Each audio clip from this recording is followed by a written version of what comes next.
नमस्कार। नमस्कार। आज का जो टॉपिक है डेंसनेस एंड फिक्स पॉइंट, तो ये एमएससी मैथ थर्ड सेमेस्टर के हिसाब से फंक्शनल एनालिसिस 3C1 का पहला पेपर जो है उसका टॉपिक है। So we see the definition of denseness, dense and non dense sets.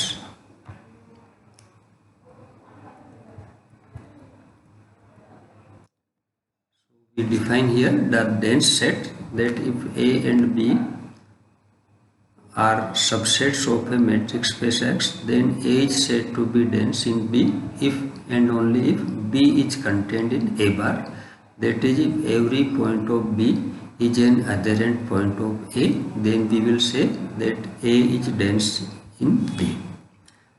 So in particular, for if we consider X, A is said to be dense in X or everywhere dense if A bar equal to X.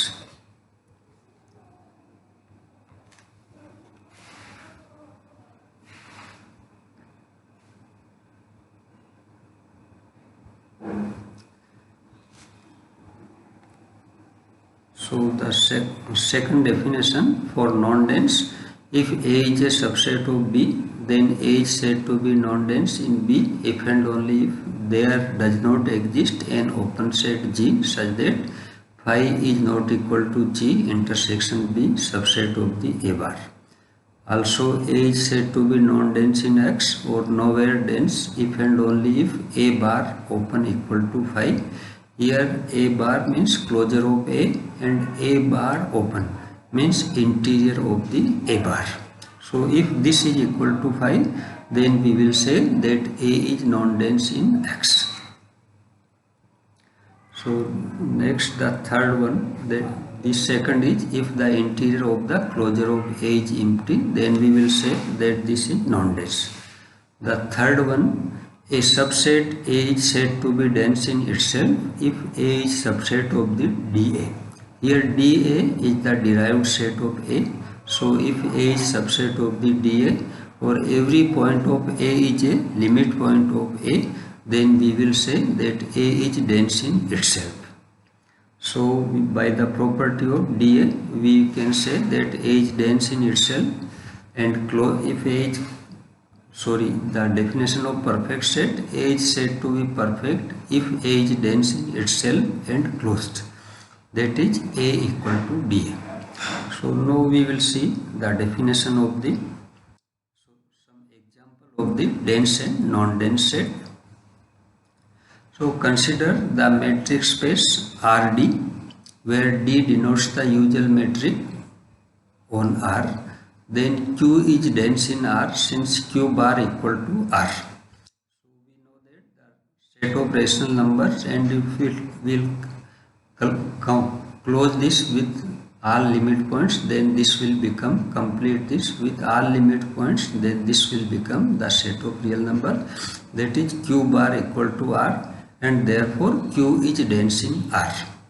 Second example is the non-dense set example of non-dense set. Here we consider A equal to 1, 1 by 2, 1 by 3 and so on is non-dense in R since A bar. Here if we will consider A bar, we include the limit point of this set, then this limit point of this set is 0, therefore A bar equal to A union 0. And if we will consider the interior of A bar, then this is equal to phi, therefore A is non-dense in R. Next we consider the theorem tells us about equivalent statement, some equivalent statement or property of non-dense set. So let A be a subset of a matrix space X, then the following statements are equivalent. First, A is non-dense in X. Second, A bar contains no neighborhood. And the third one, that A bar dash is dense in X. Here A bar means closure of A and A bar dash means complement set of the A bar. So the proof of this theorem is easy, and I left for this for an exercise for students. Next we tell the property of a non-dense set. This is the second theorem, that if A is non-dense in X, then each open sphere contains a closed sphere which contains no points of A. This is the property of non-dense, that if A is non-dense in X, then we can find a closed sphere which contains no point of A. So here we consider the proof as follows. Let Xr be any open sphere in the space X. Since A is non-dense, therefore exterior A is everywhere dense, so that exterior A closure of exterior A equal to X, and hence for every point X belongs to X is an adherent point of exterior A, and consequently Sxr must contain a point Y of exterior A. Here Sxr is an open sphere, center with X and radius R. Now, but since exterior A is an open set, there exists an open sphere Syr dash contained in Sxr such that Syr dash is a subset of the exterior A. So it implies that Syr dash contains no point of A, and therefore it follows if we choose R double dash less than R dash, then the closed sphere Syr dash is the required sphere. That Syr double dash is contained in Sxr but contains no points of A. Therefore, we have shown that for every non-dense set and for a open sphere contains a closed sphere which contains no point of A, we will use this property in the next theorem. So for the before next theorem, we define here the category of a metric space or a category of a subset. So a subset of a metric space is said to be of first category or merger if and only if it can be written as the union of a countable family of nowhere dense sets, otherwise it is said to be of the second category. So here we are telling that what is the first category and what is the second category. So if a first category, if it can be written as the union of a countable family of nowhere dense set, otherwise it is of second category. So a set is either of first category or of the second category.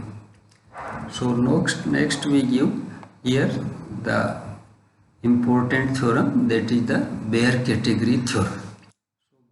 Statement of the bare category theorem is that every complete metric space is of the second category as a subset of the itself. That is this is the property of complete metric space, that every complete metric space is of the second category as a subset of the itself. So now we give the proof of bare category theorem. So we suppose here. So let XD be a complete metric space, and we shall show that this is of the second category. So suppose if possible that X is not of the second category, then X must be of the first category, and by the definition of first category, that X is the union of a countable family of nowhere dense sets. So we arrange this family as following. We arrange this family as a sequence AN. Since A1 is non-dense, so using the theorem 2, we can find there exists a closed sphere K1 with the radius R1 less than 1 such that K1 intersection A1 equal to 5. Now let S1 denote the open sphere having the same center and the radius as K1. And in S1 we can find a closed sphere K2 of radius R2 less than 1 by 2 such that K2 intersection A2 equal to 5, since A2 is non-dense set. So we continue in this way. and we construct a sequence of the Kn. We construct a nested sequence Kn of the closed space having the following two properties, that for each positive integer n, Kn does not intersect An, and the second one, the radius of the Kn tends to 0 as n tends to infinity. So now since x is complete, and this we are using here Cantor's intersection theorem. So using Cantor's intersection theorem, it can be followed that intersection of the n equal to 1 to infinity Kn consists of a single points x0 which does not belongs to any of the nowhere dense sets An by 1. As 1 in 1 Kn intersection An equal to 5, therefore x0 does not contain any of the An. But this is not possible since x is the union of this family An of the subsets. So it follows, this is the contradiction, therefore it follows that the matrix space X is not of the first category and therefore this is second category. So there are another two statement of this bare category theorem. Proof remains same. So the first one is that if An is a sequence of the nowhere dense sets in a complete matrix space X, then there exists a point in X which is not in any of the Ans. And second one, that if a complete matrix space is the union of a sequence of its subsets, then the closure of at least one set in the sequence must have non-empty integer. So this is the proof and equivalent statement, three statements for the bare category theorem. So next we consider the last point, the contracting mapping and the fixed point. So first we define the contracting mapping, that let XD be a complete matrix space and a mapping F from X to X is called a contracting mapping or contraction on X if there exists a real number alpha less than alpha from 0 less and equal to alpha less than 1 such that dfx fy is less and equal to alpha dxy for every xy belongs to X. Thus, a distance between the images of any 2 points is less than or equal to the distance between the points. Hence, the application of f to each of the points contracts the distance between them. So we also see this by the picture, this one, that we are having two balls. The one ball is Brx and the other ball is Bsx. So here the mapping T from X to X. So if this ball Bsx Tx, so we are having the radius of this ball Brx r is greater and the radius of the Bstx is smaller. So here the radius r is greater and s is smaller. So this is after applying this mapping, this contract the points in this way. So with this is s with r less than r. So next we define the second definition. Let for the fixed point, so let XD be a complete matrix space. A mapping is defined as fx to x. Then a point x belongs to x is called a fixed point if fx equal to x. That is, the value of x remains same after applying f. Then we will tell this as a fixed point. So based on these two contraction mapping and fixed point, we are having one important theorem, that is the Banach fixed point theorem. So the statement of the theorem is like this one. Let XD be a complete matrix space and F be a contraction mapping on X.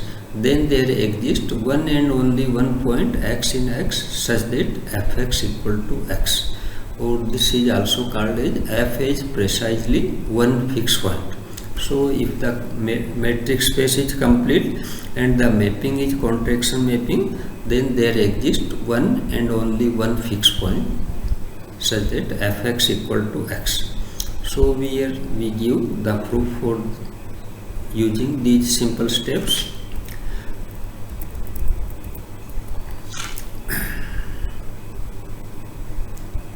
So let x, y be any 2 points of x. Since f is a contraction on x, there exists a alpha with 0 less and equal to alpha less than 1 such that d of the fx, fy is less and equal to alpha d xy. Then we are repeating this mapping f. D of the f square x comma f square y is less and equal to alpha d fx comma fy is less and equal to alpha square dxy. So continuously apply. We can generalize this for a positive integer n, that is d of the fn x is comma fn y is less and equal to alpha power n dxy for all xy belongs to x.